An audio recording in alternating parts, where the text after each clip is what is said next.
There's that sound again. That sound. I hear it. But I don't know if it's in my ears or in my mind. I don't know if it's inside me or outside. I don't know when it was, or who it was either. Is that important? Was it? Who was it? I used to think life was like a book. You turn the first page, and there's the next. And as you go on, turning page after page, eventually you reach the last one. But life is nothing like a story in a book. There may be words, and the pages may be numbered, but there is no plot. There may be an ending, but there is no end. Left behind, like a sculpted tree on the vacant land where a rotted house has been torn down, like the water in a vase after wilted flowers have been removed. Left behind. But then, what of me remains here? A sense of tiredness. I was always tired. There was never a time I was not tired. Not when life had its claws in me, and not when I escaped from it. I did not live with intent. I only lived. But that's all over now. I watch slowly, like always. It's not the same scene, but it's similar. Somewhere in this dull scene, there's pain. In this seemingly familiar time, there are moments that hurt. I look closer. There are lots of people. Each and every one different. Each and every one with different minds, different faces, bodies, and hearts.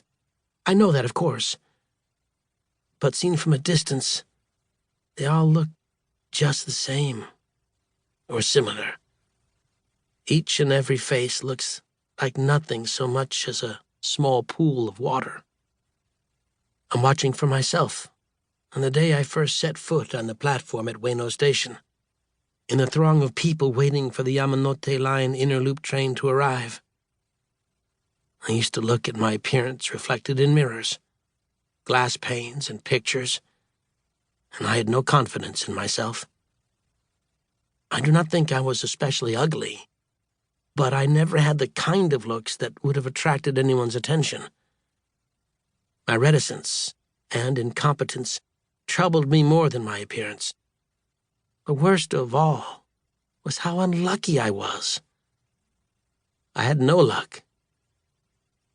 I hear that sound again. Just that sound. Like it's blood coursing. Like a vivid current flowing. Back then, I heard nothing but that sound. Rushing around inside my skull. Like there was a hive in my head, and hundreds of bees were trying to fly out all at once. It buzzed and burned and hurt. I could think of nothing anymore. My eyelids twitched and trembled, as if they were being hit by raindrops. I clenched my fists.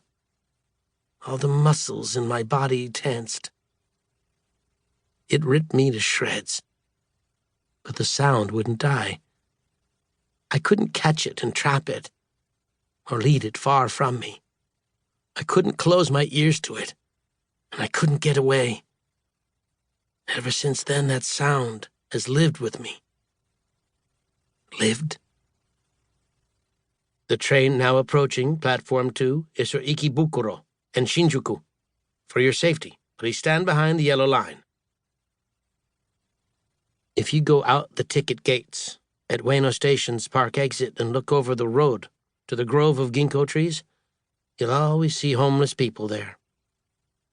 When I sat there, I felt like an only child who had been orphaned, despite the fact that both of my parents had lived into their 90s, never leaving their village in Soma, Fukushima Prefecture.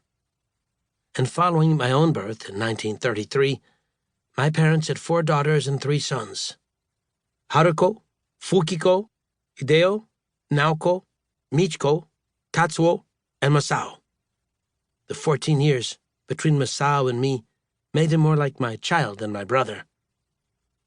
The time had passed, and here I sat, alone, growing older.